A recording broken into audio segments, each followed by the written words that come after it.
नमस्कार, स्वागत है आप सभी का देवभूमि लाइव टीवी पर। मैं हूं आपके साथ परिधि जोशी। चलिए बुलेटिन की शुरुआत करूंगी उत्तराखंड की तमाम बड़ी खबरों के साथ। उत्तराखंड में एक बार फिर से बीजेपी की सरकार बनी है।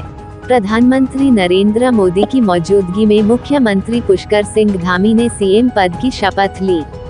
इस दौरान मुख्यमंत्री के साथ 8 कैबिनेट मंत्रियों ने भी पद और गोपनीयता की शपथ ली। प्रदेश में 3 मंत्री पद भी खाली रखे गए हैं और आने वाले समय में संभवतः जल्द ही इन पदों को भरा जाएगा।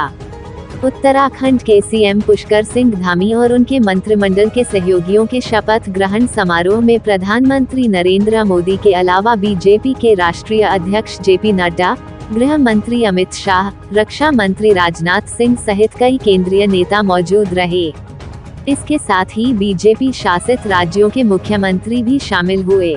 इनमें उत्तर प्रदेश के मुख्यमंत्री योगी आदित्यनाथ और मध्य प्रदेश के मुख्यमंत्री शिवराज सिंह चौहान विशेष आकर्षण का केंद्र रहे। कैबिनेट मंत्री प्रेमचंद्र अग्रवाल ने संस्कृत में शपथ ली तो वहीं मंत्री गणेश जोशी ने पीएम मोदी और सीएम धामी को सैल्यूट किया और रेखा आर्य ने कुमाऊनी परिधान में शपथ ग्रहण की। इस बार किसी भी मंत्री को राज्य मंत्री या राज्य मंत्री स्वतंत्र प्रभार नहीं बनाया गया है। सभी 8 मंत्री कैबिनेट मंत्री बनाए गए हैं। सौरभ बहुगुणा और चंदन रामदास भी कैबिनेट मंत्री बनाए गए हैं। बाकी पुराने 5 मंत्री पहले से ही कैबिनेट मंत्री हैं। वहीं पूर्व विधानसभा अध्यक्ष प्रेमचंद्र अग्रवाल भी पहली बार कैबिनेट मंत्री बनाए गए हैं। रिपोर्ट मोनू राजपूत, देहरादून।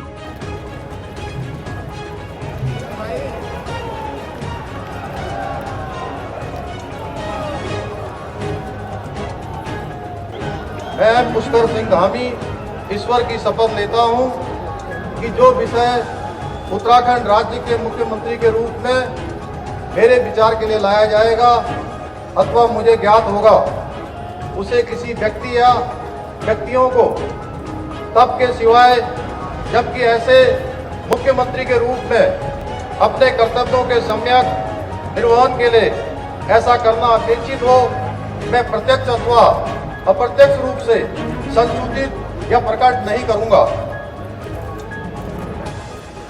आभार व्यक्त करता हूं, उनको नमन करता हूं कि उन्होंने हमारे देश के यशस्वी प्रधानमंत्री नरेंद्र मोदी जी के नेतृत्व में पहली बार उत्तराखंड के अंदर 2/3 बहुमत की लगातार दूसरी बार भारतीय जनता पार्टी की सरकार बनवाई है। हमारा संकल्प है, जो विकल्प रहित है, उत्तराखंड के अंतिम छोर में पहुंचे हुए व्यक्ति तक सुविधाएं पहुंचे, शासन पहुंचे, हमारा विकास पहुंचे।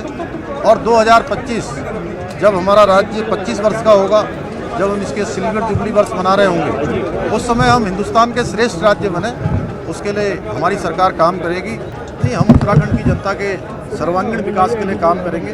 माननीय प्रधानमंत्री जी के नेतृत्व में, उनके निर्देशन में जो भी यहाँ पर योजनाएं चल रही है, पहले कभी ये योजनाएं चली नहीं है, उन योजनाओं को सीधे सीधे धरातल पर पहुँचाने का काम होगा। केंद्र सरकार और राज्य सरकार दोनों सरकारें मिलकर डबल इंजन बनकर राज्य को तेज गति से आगे बढ़ाएगी। पुष्कर सिंह धामी जी के नेतृत्व में यहाँ पर सरकार का बनना, आदरणीय प्रधानमंत्री जी के मार्गदर्शन और नेतृत्व में उत्तराखंड के सभी नागरिकों का हम अभिनंदन करते हैं,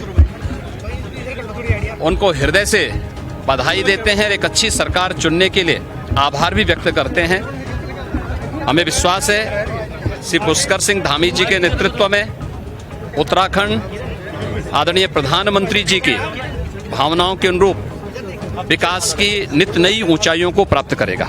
अंतर्राष्ट्रीय हिंदू परिषद के प्रदेश अध्यक्ष डॉक्टर राजीव महाजन के नेतृत्व में गदरपुर स्थित उनके कार्यालय में एक बैठक का आयोजन किया गया, जिसमें राष्ट्रीय बजरंग दल के सैकड़ों कार्यकर्ताओं के साथ 7 महिला कार्यकर्ता भी मौजूद रहे।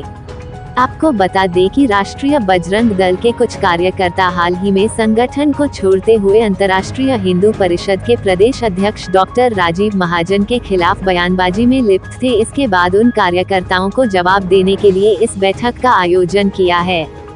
इस दौरान डॉक्टर महाजन ने कहा कि हम हिंदूवादी संगठन चलाते हैं और हिंदुओं को साथ लेकर चलते हैं, और जिन कार्यकर्ताओं को काम नहीं करना है वो अगर चले जाए तो हमें कोई फर्क नहीं पड़ता। रिपोर्ट DK सरकार। वंदे मातरम। भारत माता की जय। भारत माता की जय। बजरंग दल के जीते हैं। हम हिंदू धर्म में अत्याचार बढ़ता चला जा रहा।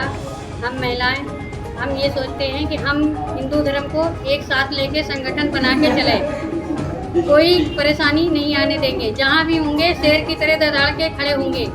कोई हमसे कितना लाख का है लेकिन हम उसकी बातों में नहीं आएंगे कि ये ऐसा नहीं है वैसा नहीं है। हम अपने बलबूते पे ये अत्याचार भ्रष्टाचार मिटा देंगे। नहीं, देखिए ये तो प्रभु की प्रक्रिया होती है। जो काम नहीं करता, जो बातें ज़्यादा करता है, वो स्वयं ही संगठन से कट जाता है। ये जिनकी आप बात करें पहले संगठन से अपने आप कट चुके हैं। हमें किसी को हटाने की आवश्यकता नहीं है। जो काम संगठन का हिंदुत्व का नहीं करेगा, बड़बोलापन करेगा, कथित राजनीतिक दलों का झंडा उठाएगा, ऐसे कार्यकर्ता की हमको आवश्यकता ही नहीं है। हमें तो हिंदू समाज का काम करने के कार्यकर्ता हो सकता है। ऐसे कार्यकर्ताओं से दूर रहना चाहिए। उत्तरकाशी जनपद में आगामी 28 मार्च से 19 अप्रैल तक आयोजित होने जा रही हाई स्कूल एवं इंटरमीडिएट बोर्ड परीक्षाओं के दृष्टिगत जिलाधिकारी मयूर दीक्षित ने उत्तरकाशी स्थित राजकीय आदर्श कीर्ति कॉलेज के सुमन सभागार में आयोजित बैठक में परीक्षा केंद्रों हेतु नियुक्त केंद्र व्यवस्थापक एवं कस्टोडियन को संबोधित किया। जिलाधिकारी ने अपने संबोधन में कहा कि बोर्ड परीक्षाएं नकल विहीन एवं पारदर्शी तरीके से संपन्न कराई जाएं। परीक्षार्थी परीक्षा केंद्रों में किसी प्रकार की अनुचित सामग्री लेकर न पहुंचे, इस हेतु चेकिंग व्यवस्था के पुख्ता इंतजाम हों। उन्होंने कहा कि किसी प्रकार की दुविधा उत्पन्न होने पर शिक्षा विभाग के जिला कंट्रोल रूम पर संपर्क स्थापित किया जाए ताकि कंट्रोल रूम में तैनात अधिकारियों द्वारा समस्या का त्वरित समाधान किया जा सके। जिलाधिकारी ने हाई स्कूल एवं इंटरमीडिएट कॉलेजों के प्रधानाचार्यों को निर्देश दिए कि छात्र छात्राओं के अभिभावकों की मीटिंग बुलाकर आगामी परीक्षाओं को लेकर विस्तृत चर्चा की जाए ताकि अभिभावक छात्र छात्राओं को परीक्षा की तैयारियों के लिए प्रोत्साहित करने के साथ ही उन्हें पढ़ने का पर्याप्त समय दे सकें। मुख्य शिक्षा अधिकारी नरेश शर्मा ने बताया कि जिले में कुल 10,405 परीक्षार्थी परीक्षा देंगे, जिनमें 5,072 बालक एवं 5,333 बालिकाएं शामिल हैं।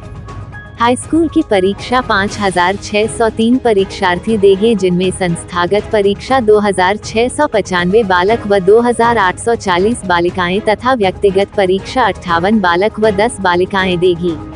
इंटरमीडिएट की परीक्षा 4,802 परीक्षार्थी देंगे, जिनमें संस्थागत परीक्षा 2,252 बालक व 2,424 बालिकाएं तथा व्यक्तिगत परीक्षा 67 बालक व 59 बालिकाएं देंगी। मुख्य शिक्षा अधिकारी ने बताया कि जनपद में कुल 68 परीक्षा केंद्र बनाए गए हैं। इस अवसर पर उप जिलाधिकारी चतर सिंह चौहान, पुलिस विभाग से सीओ मनोज कुमार आदि उपस्थित थे। रिपोर्ट मनमोहन भट्ट, उत्तरकाशी जनपद में नवाचार के तहत डिस्ट्रिक्ट स्मार्ट कंट्रोल रूम स्थापित किए जाने हेतु जिलाधिकारी मयूर दीक्षित द्वारा केंद्र सरकार को प्रस्ताव भेजा गया था, जिस हेतु उत्तरकाशी जनपद को केंद्र सरकार से रुपये 2 करोड़ की धनराशि प्राप्त हुई। इसी क्रम में उत्तरकाशी जनपद में डिस्ट्रिक्ट स्मार्ट कंट्रोल रूम की स्थापना को लेकर जिलाधिकारी मयूर दीक्षित ने कलेक्ट्रेट स्थित अपने कार्यालय कक्ष में बैठक आयोजित कर संबंधित अधिकारियों के साथ विस्तृत चर्चा की। बैठक में निर्णय लिया गया कि district smart control room collectorate परिसर में स्थित गंगोत्री भवन में स्थापित किया जाएगा। जिलाधिकारी ने संबंधित अधिकारियों को 6 माह के भीतर डिस्ट्रिक्ट स्मार्ट कंट्रोल रूम को तैयार करने के निर्देश दिए।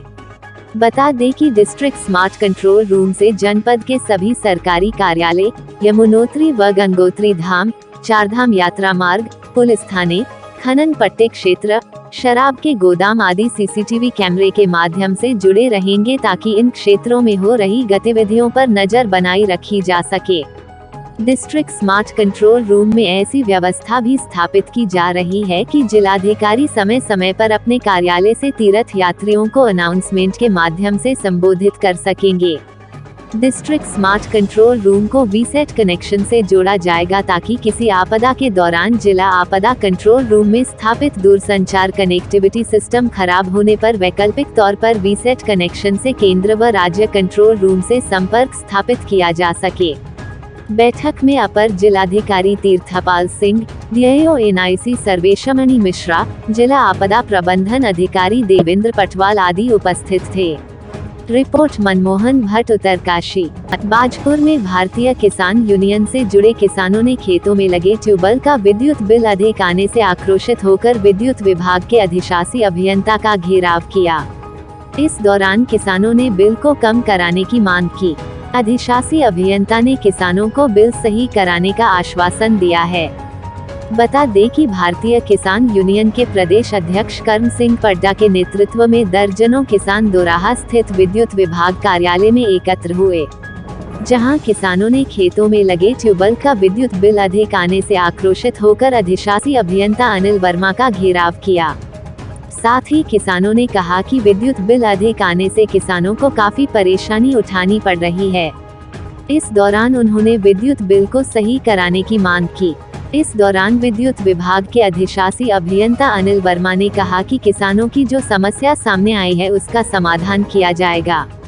रिपोर्ट अजहर मलिक। है कि जो बिजली के ट्यूबवेल के बिल हैं, मीटर लगे हुए हैं, कोई देखने वाला नहीं, अंट संट बिल हजारों रुपया भेज देते हैं ये बिल, जो कि वाजिब नहीं है। हमारी मोटरें जो हैं, ट्यूबवेल जो हैं, 6 महीने से चले ही नहीं, क्योंकि बारिश होगी, गेहूँ को पानी लगाना नहीं पड़ा। तो इसलिए हम आए हैं एक्शन साहब के पास कि ये बिल जो हमारे अंट संट है इनको ठीक करो, इनको बिलों को। अब मान गया, कहते कि जिसके गलत गए हुए वो ले, हम ठीक कर देंगे। उनसे जो बात हुई है, जिनके बिल गलत बने हुए हैं उनसे प्रार्थना पत्र मांगे गए हैं। प्रार्थना पत्र लेते ही उनके बिल सही कर दिए जाएंगे।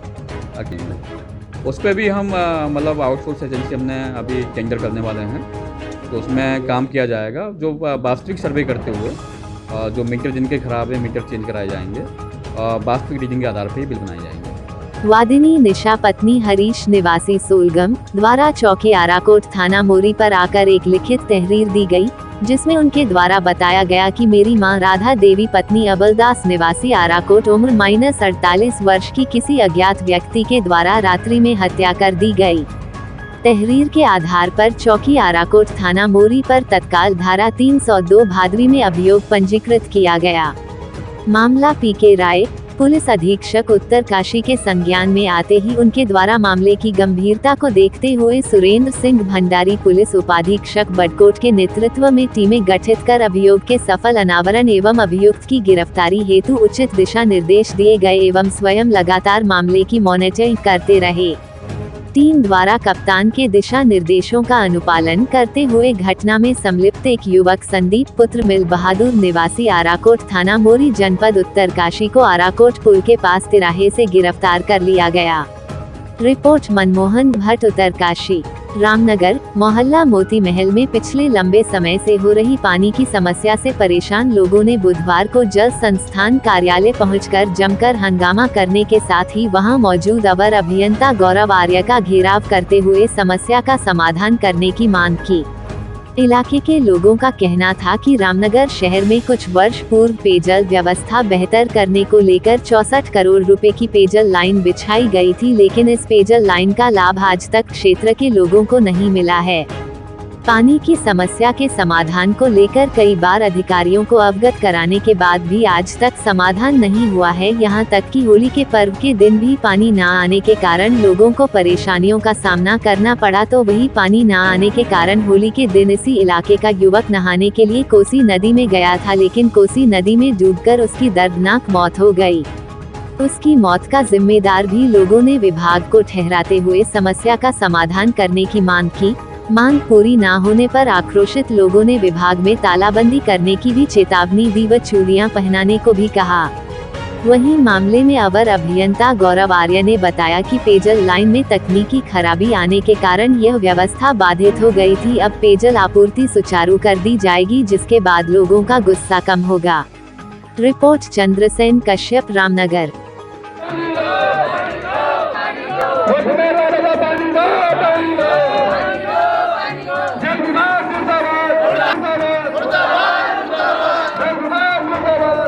पानी का गिरौन करने आए हैं और पानी नहीं आता है हमारी तरफ। एक दिन होली से पहले, एक दिन पहले भी नहीं आया, दूसरे दिन भी नहीं आया। एक लड़के की मौत हो गई जमान की हमारे मोहल्ले में। पानी की समस्या की वजह से कोसी नहाने गया था, कोसी से वो लौट के नहीं आया।